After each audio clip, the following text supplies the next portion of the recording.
CAA यानी कि citizenship amendment act. इस एक्ट के अकॉर्डिंग अगर कोई व्यक्ति पाकिस्तान, बांग्लादेश या फिर अफगानिस्तान में माइनॉरिटी कम्युनिटी से बिलोंग करता है तो उसे इंडिया की सिटीजनशिप मिलेगी अगर वो 2014 या फिर उससे पहले इंडिया में रह रहा होगा तो। लेकिन ये बिल इतना ज्यादा कंट्रोवर्शियल क्यों है? क्योंकि 2019 में जब CAA और NRC बिल्स पास किए गए थे तब देश भर में कई जगहों पर प्रोटेस्ट हुए थे।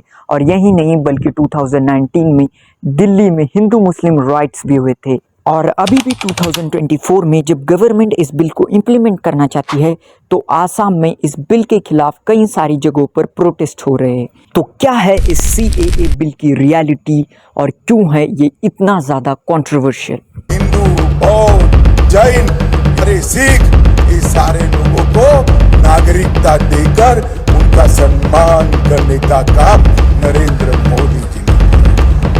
इसीलिए जब महात्मा ने फाड़ा, मैं इस बिल को फाड़ता हूँ। There are section of people who support CA and I am one of them. CA किसी की भी नागरिकता लेने का कानून नहीं है, छीनने का कानून नहीं है। उन्हें धर्म परिवर्तन पर मजबूर किया जाता है। तो मुस्लिम भाइयों को भड़काया जा रहा है। The protest against the government's move to implement the Citizenship Amendment Act broke out. 11 मार्च 2024 से CAA बिल इम्प्लीमेंट किया गया, यानी कि पाकिस्तान, बांग्लादेश और अफगानिस्तान के जितने भी हिंदू, सिख, बौद्ध, जैन, पारसी और क्रिश्चियन कम्युनिटी के लोग हैं उन्हें भारत देश की नागरिकता मिलेगी। लेकिन इस बिल में कहीं पे भी मुस्लिम कम्युनिटी का नाम मेंशन नहीं किया गया और इसी की वजह से इस बिल का विरोध हो रहा है। अब इस पर सरकार का साफ कहना है कि ये तीनों कंट्रीज इस्लामिक स्टेट्स है और वहीं पर यहाँ मुस्लिम्स की पॉपुलेशन अबो 90% है, तो ऐसा हो ही नहीं सकता कि मुस्लिम कम्युनिटी इन तीनों देशों में सेफ फील ना करे। और वहीं दूसरी ओर माइनॉरिटी कम्युनिटीज को कई सारे प्रॉब्लम्स झेलने पड़ते हैं क्योंकि ये तीनों कंट्रीज सेक्युलर नहीं बल्कि इस्लामिक कंट्रीज है। यहाँ पर हमेशा से ही एक रिलीजन का डोमिनेंस रहेगा। आपने पाकिस्तान के कई सारे न्यूज सुने होंगे जहाँ पर किसी व्यक्ति को सिर्फ उसके रिलीजन की वजह से अत्याचार सहना पड़ता है। An attack on the Sikh minority. Take a look closely.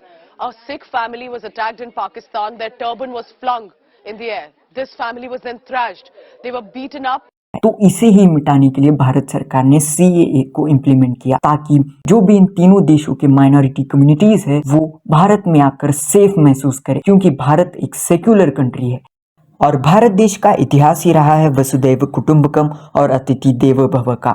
और इसका सबसे बड़ा उदाहरण है पारसी कम्युनिटी। जब ईरान में पारसी कम्युनिटी को निकाला जा रहा था, जब उन्हें उन्हीं के देश में अत्याचार सहना पड़ रहा था, तब उन्होंने भारत देश को चुना और उन्होंने भारत देश में शरण लिया। एक तरफ हमारा भारत देश है जो सभी धर्मों को एक साथ लेके चलता है और वहीं दूसरी तरफ पाकिस्तान है। आप पाकिस्तान के माइंडसेट को इसी बात से समझ सकते हैं। दानिश कनेरिया जो कि पूर्व पाकिस्तानी क्रिकेट प्लेयर थे, उन्हें हिंदू होने पर बहुत कुछ सहना पड़ा, यहाँ तक कि उन्हें पाकिस्तान क्रिकेट टीम से भी निकाला गया।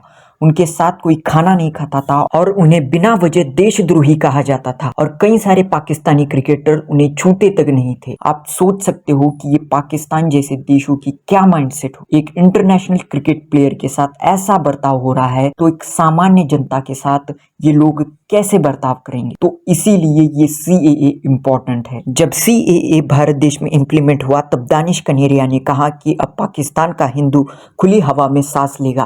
तो आपको CAA क्या है और उसका इम्पोर्टेंस क्या है समझ आ गया होगा। और वीडियो यहाँ मैं समाप्त करता हूँ और वीडियो को यहाँ तक देखने के लिए धन्यवाद और जय हिंद।